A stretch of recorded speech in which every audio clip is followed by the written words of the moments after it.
Kata orang, menjadi anak tunggal itu akan kepomo, hidup terjamin apalagi ortu termasuk orang berada, berkecukupan gitu.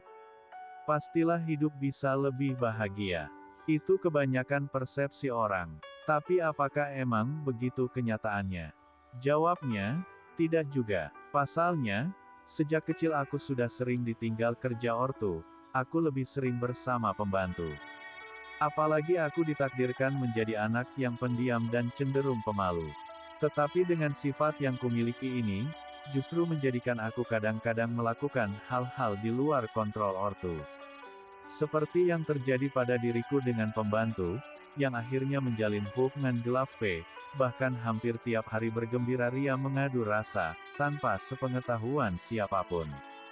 Nah, bagaimana kejadian dalam kesehariannya? Yuk ikuti cerita lengkapnya. Namaku Raffi, umurku 23 tahun. Cerita ini terjadi 5 tahun yang lalu. Kala aku masih duduk di bangku SMA kelas 3. Saat itu aku benar-benar masih jadi cowok yang lugu. Jangankan punya kekasih, dekat sama cewek saja sudah gemeteran. Aku akui, aku sosok orang yang gak pandai bergaul. Gak pedaan, cenderung pendiam. Tapi aku tetap sebagai cowok normal. Pengen seperti teman-teman yang lain. Punya gebetan, kencan, dan nonton berdua. Istilah gampangnya, aku tuh, orangnya lebih suka memendam atau menyimpan sesuatu sekalipun itu sangat membebani hati. Contoh, ketika aku jatuh cinta, bukannya gak berani menyatakan, tapi lebih takut sama jawabannya. Aku takut ditolak, kemudian nanggung malu tiada terkira. Kadang aku mikir sendiri, kenapa aku jadi orang pengecut ya? Oh ya, aku itu anak tunggal dari kedua orang tua yang tergolong mampu.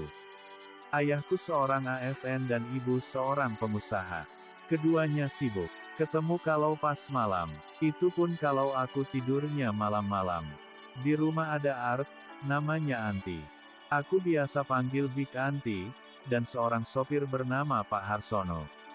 Kedua Art itulah yang justru nemani aku di rumah. Tapi begitu, setiap di rumah, aku lebih suka berdiam diri di kamar. Main game, berselancar di dunia maya, atau menghanyutkan diri dalam lamunan. Sebenarnya Pak Harsono maupun Big Anti selalu kasih nasihat. Jangan keseringan sendiri, katanya. Bisa bikin suntuk dan bikin pikiran kemana-mana. Khawatirnya, sering sendiri bisa membentuk pribadi menjadi orang tertutup dan bisa melemahkan hati. Tapi aku gak gubris. Apa yang mereka lihat gak sesuai dengan keadaanku yang sebenarnya. Meski aku berdiam diri di kamar, tapi temanku di dunia maya banyak kok. Dan aku gak pernah lepas dari kegiatan berinteraksi dengan teman-teman sekolah, kendati via sosmed. Suatu sore, di rumah, sekitar jam 4, aku mendengar suara orang ngobrol. Yang bikin aku penasaran, suara itu berasal dari kamarnya Big Anti. Dan yang ngobrol adalah Pak Harsono dan Big Anti. Saat itu aku dari kamar mau ambil sesuatu di ruang tengah. Mulanya aku dongkol. Berani-beraninya kedua Art itu melanggar peraturan di rumah ini.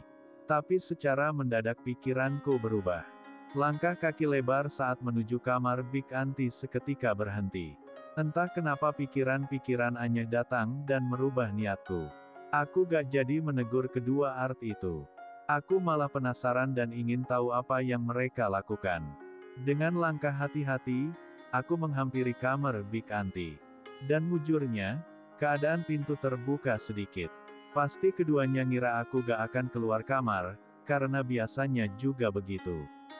Kalau sudah di kamar, betah berjam-jam. Big Anti juga sudah hafal jadwal makanku. Sekonyong-konyong aku kaget dan secepat kilat menutup mulut. Apa yang kusaksikan jauh dari perkiraan. Pak Harsono dan Big Anti selama ini sikapnya seperti orang yang baru kenal. Kalau berpapasan saling mengangguk hormat. Tapi ternyata, aku terus mengawasinya. Dengan sesekali membasahi tenggorokan yang tiba-tiba kering, layaknya sepasang anak muda yang sedang peceren, keduanya begitu enjoy dan asih 0L00. Pintunya tutup dulu. Itu suara Big Anti, menyuruh Pak Harsono. Seketika aku menyingkir dari depan pintu dan ngumpet di balik lemari bifet. Setelah mendengar pintu ditutup dan terdengar juga suara kunci diputar, aku kembali lagi. Tapi sekarang gak bisa melihat ke dalam. Hanya suara Big Anti yang terdengar seperti orang yang kepedesan makan sambal. Tapi justru itu yang bikin kepalaku merasa pening. Hanya dengar suara yang gak jelas, tapi gak bisa melihat. Akhirnya aku berlalu dan menuju KMR-ku sendiri. Tapi aku jadi gelisah sendiri. Apa yang baru saja kutemukan, membekas dan membayang terus di benak. Yang gak kusangka, kedua pembantu itu dengan penuh perasaan tanpa ada rasa canggung saling membantu. Sepertinya semua itu sudah biasa, pasti, hal itu sudah sering kali mereka lakukan. Sikap dan tingkahnya yang ditunjukkan selama ini di depanku dan kedua ortuku hanyalah sandiwara saja. Aku harus ngasih tahu ke ortuku. Biar mereka ditegur, atau bila perlu dikeluarkan. Dia sudah mengotori rumah ini. Perbuatannya itu secara langsung gak menghargai kami sebagai tuan rumah. Bikin sial saja, begitu pikirku kan. Tapi setelah aku pikir berulang-ulang, kayaknya terlalu berlebihan kalau sampai Pak Harsono dan Big Anti diberhentikan. Kasihan keluarganya. Padahal keduanya tulang punggung di keluarganya masing-masing. Selain itu, keduanya itu sudah lama kerja di sini dan kerjanya luar biasa. Aku jadi bingung dan merasa pekiwuh kalau sampai mereka disuruh balik kampung sama ortuku. Di suatu kesempatan, dikala aku hanya di rumah berdua saja sama Big Anti, aku ajak dia ngomong empat mata. Mulanya aku tanya-tanya keadaan keluarganya, termasuk keadaan suaminya. Katanya, kabar keluarganya di kampung baik-baik semua. Berarti yang gak bok-bok saja Big Anti, kataku yang bikin perempuan beranak dua itu terjingkat, kaget. Lalu barulah aku ceritakan tentang kejadian dirinya dengan Pak Harsono. Dia gak bisa membantah, karena kejadian itu di depan mata kepalaku sendiri. Big Anti kaget, ketakutan, memohon aku untuk tidak cerita ke ortuku. Aku gak jawab, malah gak tega, karena Big Anti sambil berlutut di depanku. Aku gak tega. Dengan tanpa ngomong apa-apa, aku ngeloyor berlalu dan balik ke KMR. Begitu sampai aku langsung merebah. Bayangan Big Anti sama Pak Harsono membayang lagi. Ini aneh. Kenapa aku jadi kepikiran dengan itu terus? Itu yang bikin aku jadi gelisah sendiri. Gak lama pintu KMR-ku terbuka. Ternyata Big Anti menyusulku. Langsung bersiempuh di sisiku. Memohon lagi sambil megangin kakiku. Tapi muncul keanehan dalam diriku. Tangan Big Anti seperti mengalirkan arus listrik ke badanku. Aku merasa badan bergetar. Itu yang jadi musabab aku diam membiarkan. Bibik pijitin ya mas. Katanya sembari sudah mijitin kakiku. Boleh, sahutku, pendek. Dan selanjutnya, aku merasakan aliran listrik itu bertambah besar. Sampai kadang aku gak bisa berbuat apapun selain diam meresapi. Tentu, bukan karena pijatannya, melainkan sensasinya. Sudah berapa kali Big Anti dan Pak Harsono seperti itu? Tanyaku, di antara keadaanku yang seperti terserang sakit demam dadakan. Big Anti gak jawab, malah menunduk, malu. Jawablah Big, kataku lagi. Sering mas. Berapa kali gitu? 10 kali kah? Atau lebih gitu? Tanyaku lagi. Lupa mas, pokok udah gak bisa dihitung mas. Kalian kan sudah pada punya keluarga masing-masing toh, masak gak ingat saja yang di rumah. Hilaf mas, saut Big Anti. Alah, masak hilaf kok sering. Tukasku. Big Anti diam lagi. Mungkin bingung jawabnya. Apa Big Anti dan Pak Harsono gak sadar, jika sudah melakukan hal yang gak pantas di rumah ini? Maafin saya mas, saya gak akan mengulangi lagi. Apa dengan minta maaf akan bisa menghapus noda yang menempel di dinding di rumah ini?